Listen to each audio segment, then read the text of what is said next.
Hello friends, welcome to our channel Home Science कक्षा. Let's grow together. I am Dr. शालू गर्ग. इस channel पर हम आप लोगों को होम साइंस के सभी सब्जेक्ट की बेसिक टू एडवांस नॉलेज देंगे और ये channel specially home science medium के स्टूडेंट्स को ध्यान में रखकर डिजाइन किया गया है. So let's start our today's topic, introduction to human development, मानव विकास का परिचय. ह्यूमन डेवलपमेंट क्या है? सबसे पहला क्वेश्चन यही रेज होता है कि ह्यूमन डेवलपमेंट है क्या. ये एक ऐसा साइंटिफिक तरीका है जिससे हम इंसान के अंदर होने वाले चेंजेस को, समय समय पर जो बदलाव इंसान के अंदर होते हैं उनको हम पहचान सकते हैं. वो बदलाव जो है ये बच्चों का बचपन से लेकर बड़ों तक चलता रहता है. बदलाव दो तरह के होते हैं, एक क्वांटिटेटिव चेंजेस और एक क्वालिटेटिव चेंजेस. क्वांटिटेटिव चेंजेस क्या है? ये चेंजेस होते हैं जो फिजिकल अपीयरेंस चेंज होती है, यानी कि लंबाई बढ़ना, वजन बढ़ना, अक्षर ज्ञान को समझना, ये सारी चीजें हमारी क्वांटिटेटिव एनालिसिस में आती हैं. उसके बाद आता है क्वालिटेटिव चेंजेस. कौन से होते हैं? ये इंसान की नॉलेज, कितना उसने अपने आप को सुधारा है, कितना उसने अपने व्यवहार में ज्ञानात्मक वृद्धि की है, ये क्वालिटेटिव चेंज में आता है. उसके बाद आता है ह्यूमन डेवलपमेंट की संकल्पना क्या है, what is the concept of human development. इस संसार में जितने भी मनुष्य हैं एक दूसरे से सब डिफरेंट है. बहुत सारे विशेषज्ञों ने उस पर बहुत सारा अध्ययन किया है कि आखिर हम दो इंसान एक जैसे क्यों नहीं हो सकते, उनके व्यवहार में इतना चेंज क्यों पाया जाता है. ये इतना जटिल विज्ञान है कि इसमें डे टू डे नए क्वेश्चंस उभरते हैं कि आखिर हर मनुष्य अलग अलग परिस्थितियों में अलग अलग व्यवहार क्यों करता है. कुछ लोग जटिल परिस्थितियों में टूट जाते हैं और कुछ लोग जटिल परिस्थितियों में अपने आप को और निखार लेते हैं. तो ऐसा क्यों होता है? उसके बाद आता है मानव विकास का अध्ययन है क्या. मानव विकास का अध्ययन का मुख्य आधार मानव के व्यवहार को परखना है कि आखिर मनुष्य के व्यवहार में उम्र और समय के साथ साथ बदलाव क्यों आता रहता है. इन सब जो ये तथ्य हैं, इन पर कुछ चीजें ऐसी हैं जो बहुत ज्यादा फोकस करती हैं या डिपेंड करती हैं. वो चार चीजें क्या हैं? Description, explanation, prediction and modification. Description क्या है? जब आप भाषा का ज्ञान लेना सीखते हैं तो भाषा को सीखने के तरीके से अलग अलग उम्र के लेवल पर निर्भर करता है. जब आप वो भाषा बच्चे को सिखाते हैं तो उसके सीखने के तरीके में डिफरेंस होगा, और जब वो भाषा आप बड़े लोगों को सिखाते हैं तो उसमें बहुत डिफरेंस होता है. एक्सप्लेनेशन, अगर हमें किसी बच्चे को बहुत बेहतर बनाना है तो अगर आप उसको शुरू से उन चीजों को प्रॉपर एक्सप्लेनेशन करके चलोगे तो उसके लिए वो समझना और भी आसान हो जाता है. प्रेडिक्शन यानी कि पूर्वानुमान लगाना. पूर्वानुमान लगाना किसे कहते हैं? जब बच्चा बोलना सीखता है तो हम पहले से ज्ञात कर सकते हैं कि 2.5 साल की उम्र में जाके बच्चा बोलना सीखता है, 2 से 2.5 साल की उम्र के बीच में. कुछ चीजों का जो पहले से हमें पता है कि इस उम्र में जाके बच्चा ये काम कर ही लेगा, या इस उम्र में ये लोग यही रिएक्शन देंगे, ये प्रेडिक्शन कहलाता है. उसके बाद आता है मॉडिफिकेशन. ये डेवलपमेंट में एक बहुत बड़ा रोल प्ले करता है, क्योंकि जब आप किसी चीज को मॉडिफाई करना चाहते हैं, जब आप किसी चीज को किसी के विकास में हेल्प करना चाहते हैं तो आप चीजों में बदलाव लाते हैं ताकि उसके व्यवहार को बदला जा सके. अब आता है एस्पेक्ट्स ऑफ डेवलपमेंट. विकास के पहलू कौन कौन से हैं? जैसे कि मानव विकास बहुत सारे पहलुओं पर निर्भर करता है, क्योंकि ये बहुत ही जटिल कार्य है. ये फिजिकल, मेंटल, सोशल, हर तरह से ह्यूमन का जो डेवलपमेंट है वो इफेक्ट होता है. कौन कौन से डेवलपमेंट मेन माने जाते हैं? Physical development, intellectual development, personality and social development. Physical development क्या है? जैसे कि नाम से क्लियर है कि शारीरिक विकास, जो हमारे शरीर में विकास होता है. जैसे जैसे इंसान का शरीर बच्चे से बड़ा होता है, बड़े से वृद्ध होता है, तो क्या होता है, जैसे जैसे बॉडी में चेंजेस आते हैं वैसे वैसे आपकी शक्ति में परिवर्तन आता है और आपको कार्य करने की क्षमता में विकास हो जाता है. इंटेलेक्चुअल डेवलपमेंट, जैसे हम बड़े होते हैं बौद्धिक विकास के स्तर में भी डिफरेंस आता है. आपकी लर्निंग करने की कैपेसिटी, याद रखने की कैपेसिटी, चीजों को तर्क के साथ समझने की कैपेसिटी, सोचने समझने की क्षमता, वो आपकी बढ़ती है. पर्सनैलिटी एंड सोशल डेवलपमेंट, जैसे कि ये दोनों डेवलपमेंट हमारे हुए फिजिकल और इंटेलेक्चुअल, तो पर्सनैलिटी कैसे रिलेट करती है कि हमें अगर किसी सोशल गैदरिंग में अपने आप को सेट करना है तो हमें ये पता है कि हमें खुद को कैसे उस लेवल तक लेकर आना है.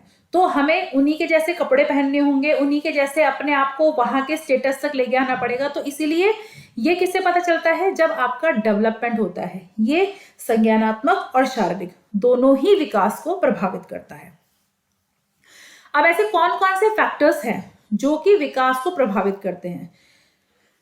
हमारे जो फिजिकल और जो साइकोलॉजिकल जो हमारा नेचर है इंसान का, वो पूरी लाइफ चलता रहता है। जैसे जैसे हम बड़े होते हैं हमारे साइकोलॉजिकल नीड चेंज होती हैं, फिजिकल नीड चेंज होती हैं, तो उन पर बहुत सारे ऐसे एस्पेक्ट्स हैं जो इफेक्ट डालते हैं। कौन कौन से एस्पेक्ट्स हैं? Appearance, behaviour, cultural stereotype, cultural values, role changes, personality experiences. अब इनको एक एक करके समझते हैं। अपीयरेंस क्या है? देखिए, हमारे समाज का एक बहुत महत्वपूर्ण अंग है फिजिकल अपीयरेंस, कि आप फिजिकली कैसे दिख रहे हो। अगर कोई इंसान हमारे लेवल का नहीं दिखता है, अगर उसने हमारे जैसे कपड़े नहीं पहने हैं, तो वो समाज में इजीली उस एरिया में एक्सेप्टेबल नहीं होता।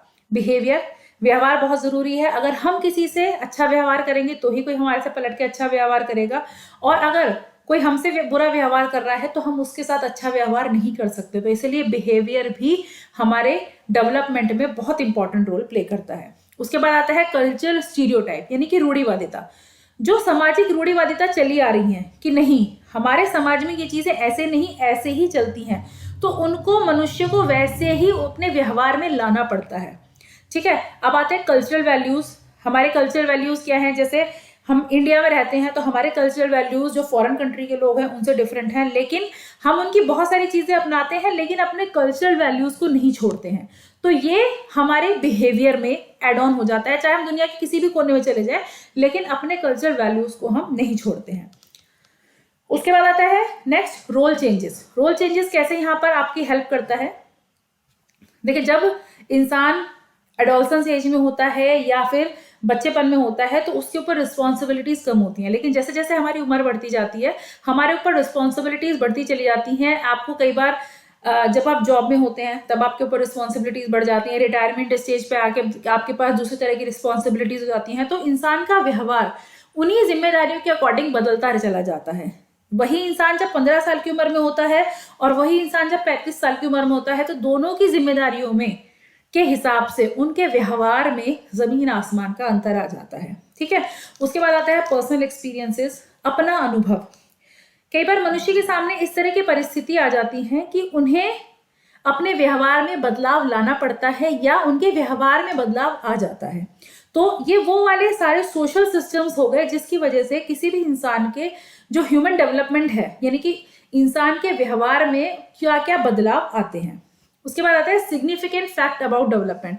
कौन कौन से ऐसे तथ्य हैं जो डेवलपमेंट के लिए हेल्पफुल होते हैं? जैसे कि जब हम समझ रहे हैं कि डेवलपमेंट जो है इंसान के व्यवहार को पढ़ना है, तो उसमें ऐसे बहुत सारे इंपॉर्टेंट ऐसे फैक्ट हैं जो कि इस पर प्रभाव डालते हैं।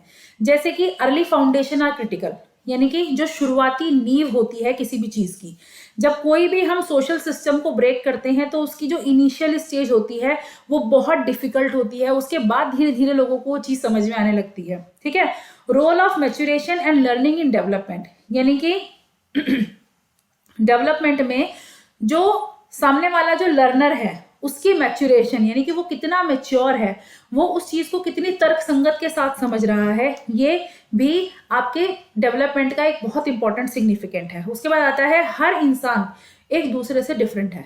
आपके घर में ही 4 लोग हैं, वो चारों लोगों का व्यवहार एक दूसरे से डिफरेंट है। आपको एक बात अगर 4 लोगों को समझानी है तो आपको उनसे उन्हीं के तरीके से बात करनी होगी। विकास का जो पड़ाव है वो हर उम्र के साथ, डेवलपमेंट का हर जो बिहेवियर है वो हर कैरेक्टरिस्टिक के साथ चेंज होता चला जाता है। उसके बाद आता है डेवलपमेंट पहले से डिफाइंड, मतलब आप पहले से कह सकते हैं कि हमें पता है कि ये इंसान का व्यवहार ऐसा है, अगर हम इससे ये बात कहेंगे तो वो क्या रिएक्शन करेगा। मतलब कुछ चीजें ऐसी होती हैं जो निश्चित हैं और उनका आप पहले से पूर्वानुमान लगा सकते हैं। हर फेज डेवलपमेंट का जोखिम भरा हो सकता है। ठीक है, डेवलपमेंट एक ऐसा एड है जिसमें बहुत ज्यादा एनर्जी भी होती है, जो स्टिमुलेशन भी होता है। क्यों? क्योंकि जब तक आपके अंदर उसको चेंज करने की उत्तेजना नहीं होगी आप लोगों को बात नहीं समझा सकते।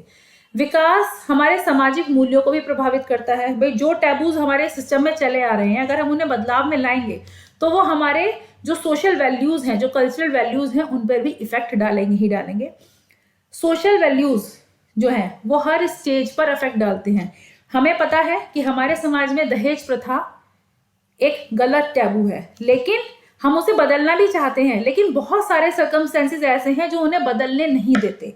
तो ये हमारे सोशल डेवलपमेंट पे एक बहुत इंपॉर्टेंट इफेक्ट डालता है। उसके बाद आता है traditional believe about peoples of all age. जो ट्रेडिशनल हमारे बिलीफ चले आ रहे हैं, यानी कि जो हमारे परंपरागत तथ्य हैं जिन्हें लोग नहीं छोड़ना चाहते, वो उम्र के हर पड़ाव पर आकर कि भाई आप इस उम्र में आ गए, आपको ये काम करना अच्छा नहीं लगता, आप ये काम ये रंग के कपड़े पहनते हुए आप अच्छे नहीं लगते, तो ये क्या है, वो ट्रेडिशनल बिलीव है जो हमारे डेवलपमेंट में बहुत ज्यादा इफेक्ट डालते हैं। सो आई होप आप लोगों को आज का टॉपिक क्लियर हुआ होगा। अगर ये टॉपिक पसंद आए तो प्लीज इसे लाइक शेयर जरूर कीजिएगा, क्योंकि शेयर करने से हमेशा नॉलेज बढ़ती है। So thanks for watching, do like share and subscribe our channel home science कक्षा। Let's go together, bye bye.